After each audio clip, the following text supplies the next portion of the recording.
9632 186.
మన పరిసర ప్రాంతంలో ఉండేటువంటి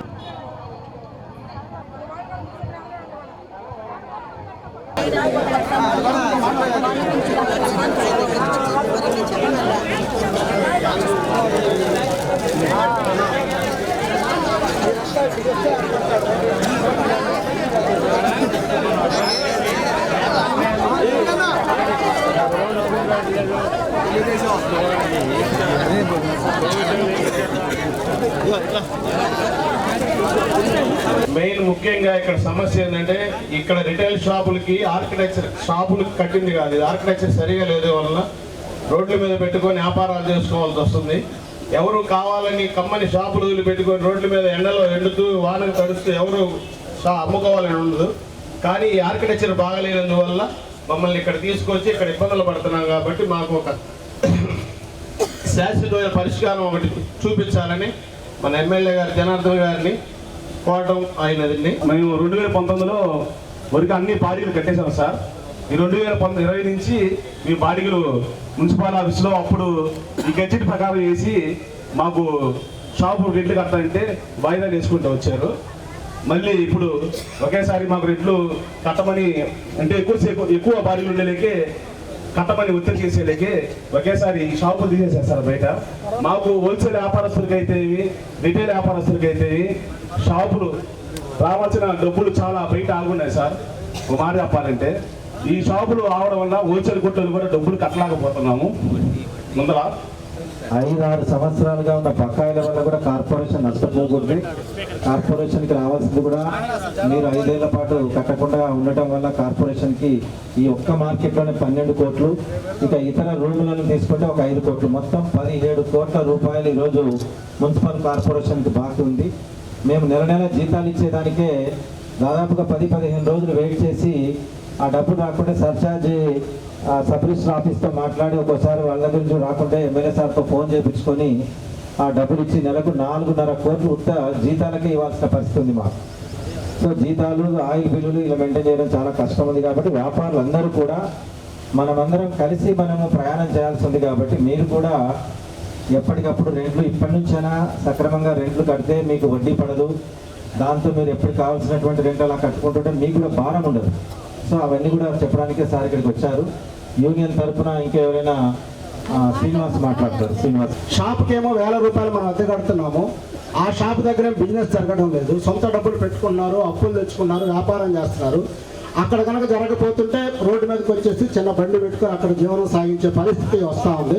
అందువల్ల ఈ మార్కెట్లో ఉన్నటువంటి అందరికీ వ్యాపారాలు జరిగే విధంగా దీన్ని అవసరమైతే చిన్న చిన్న మోడిఫికేషన్స్ చేయాల్సినటువంటి అవసరం ఉందని చెప్పి తమరికి సవినయంగా నేను విజ్ఞప్తి చేస్తూ ఉన్నాను. ఎవరికైతే షాప్స్ ఇచ్చామో షాపు వాళ్ళకి వాళ్ళకి అనుకూలమైనటువంటి పద్ధతిలో మోడిఫికేషన్ చేయాలి.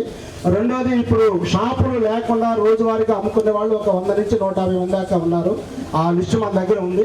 దాన్ని కూడా పరిగణలో తీసుకొని విత్ ఇన్ మార్కెట్ ప్రెమిసెస్లోనే వీళ్ళందరికీ కూడా అకామిడేషన్ చేయవలసినట్టుగా మీ అందరికీ నేను విజ్ఞప్తి చేస్తున్నాను. వాడికి ఎవరికన్నా కొన్ని రాజకీయాలు ఉంటాయి కానీ వీళ్ళకి రాజకీయాలు లేవు. రాజకీయాలు కూడా వాళ్ళకి అంత పెద్ద పట్టము. తెల్లవారి ఏ కూజావన లేవటం, అర్ధరాత్రి వెళ్ళేటువంటిదే వాళ్ళకి తెలుసు. వాళ్ళకి ఎక్కడైనా రాష్ట్రంలో కూడా కూరగాయలు మార్కెట్ అంటే కలివిడిగా తిరణాల్లాగే ఉంటుంది, విశాలంగా ఉండదు. మన ఒంగోలులో కూడా అట్లుంటేనే నడుస్తుంది. అన్నీ అందుబాటులో ఉండటానికి షాపులు వాళ్ళు, చిన్న చిన్న రిటైల్ వ్యాపారులు, మన వీధిలో పెట్టుకునేటువంటి వాళ్ళందరూ కలివిడిగానే ఉంటారు. వాళ్ళకి పెద్ద విభేదం ఏమీ లేదు. మనం లోపలికి రావాలన్నా ఏదైనా కొనుక్కోవాలన్నా పార్కింగ్ కూడా లేకుండా చాలా ఇబ్బందికరంగా, అంటే మీకు కూడా ఒక మార్గం చూపించకపోవటం వల్ల మీరు అట్లా ఇబ్బందికరంగా ఉన్నారని కూడా అర్థమవుతుంది. దాన్ని ఇప్పుడు మన ఎమ్మెల్యే గారు వచ్చిన తర్వాత ఈ మార్కెట్ని ఒక రూపుదిద్దులు దిద్ది ప్రతి ఒక్కరికి న్యాయం చేసి మీ అందరికీ కూడా ఒక చాటే ఇచ్చి మీకు ఒక 120 షాపులు అనేవి అన్నీ కూడా ఒక చాటు చూపించి ఆకుకూరలకు కానివ్వండి, రిటైల్ షాప్స్ కానివ్వండి, మీ అందరినీ ఒక చాటు చూపించి ఎవరికి కూడా నష్టపడకుండా చూసే మార్గాన్ని ఆలోచిస్తున్నారు. కాబట్టి మీరు అందరూ సహకారం కూడా ఉంటే మన ఎమ్మెల్యే గారికి మీ అందరూ ఒక చాటుని మీకు నష్టపడకుండా చూస్తారు. ఉద్యోగుల్లో కూడా ఒక బాధ్యత పెంచి ప్రజల్లో కూడా అవేర్నెస్ తెచ్చి అభివృద్ధికి ప్రతి ఒక్కరూ పాటుపడే విధంగా కృషి చేస్తున్న మన ఎమ్మెల్యే గారికి, ఆయన బాటలో నడుస్తూ ఒక విధంగా అభివృద్ధి చేస్తున్న మన కమిషనర్ గారికి, కార్పొరేటర్ గారికి, మన ఇతర నాయకులకి, వచ్చిన ప్రతినిధులందరికీ కూడా నమస్కారం.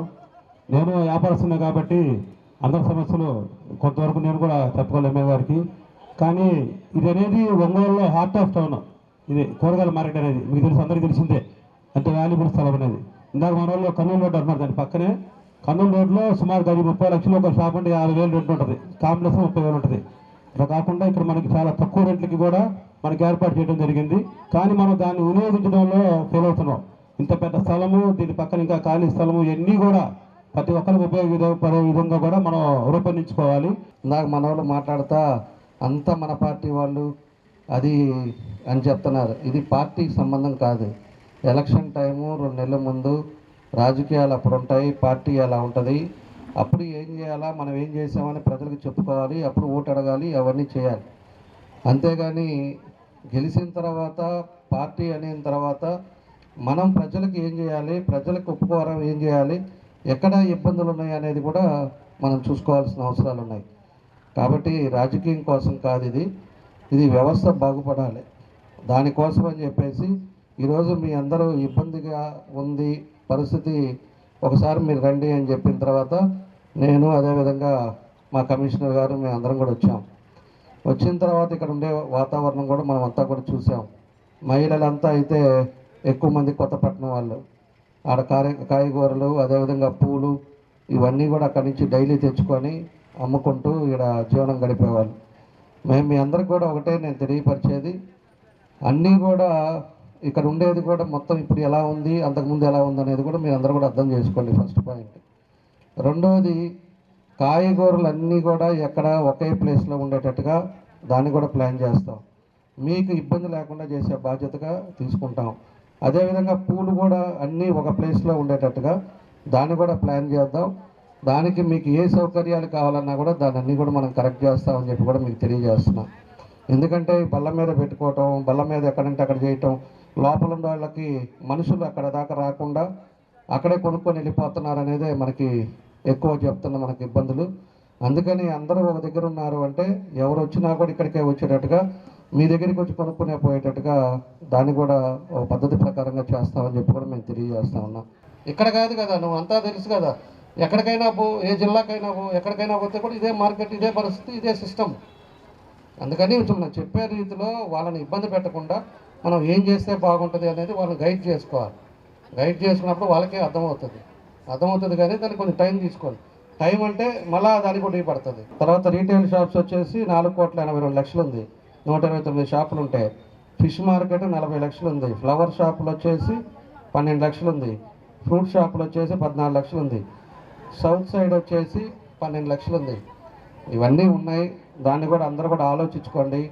మేము మనస్ఫూర్తిగా ఒకటే మాత్రం నేను ఖచ్చితంగా చెప్తున్నాం, మీకు ఏం కావాలన్నా కూడా చేయటానికి మేము సిద్ధంగా ఉన్నాం. మీరు ఇదిగో మాకు ఈ ఇబ్బంది ఉందండి, మాకు ఈ ఫెసిలిటీ వల్ల మాకు ఈ ప్రాబ్లం ఉంది, దానివల్ల మేము ఈ వ్యాపారం సరిగ్గా జరగట్లేదంటే దాన్ని మీకు వ్యాపారం ఏ విధంగా జరగాలి, మనం ఏం చేస్తే బాగుంటుందో దాన్ని చేపించడానికి మన చేతుల్లో పని మనం చేద్దాం. అది మన కమిషనర్ గారు ఉన్నారు, మన కార్పొరేటర్లు ఉన్నారు, ఏడే ఉంటాం. మీకు ఎట్లా కావాలి, ఏం చేస్తే బాగుంటుందో మీరు చెప్తే దాని ప్రకారంగా చేద్దాం. మీరు వ్యాపారాలు బాగా చేసుకోవాలి, మీ కుటుంబాలు సంతోషంగా ఉండాలి. అదే ప్రకారంగా ఇబ్బందులు పడకూడదు.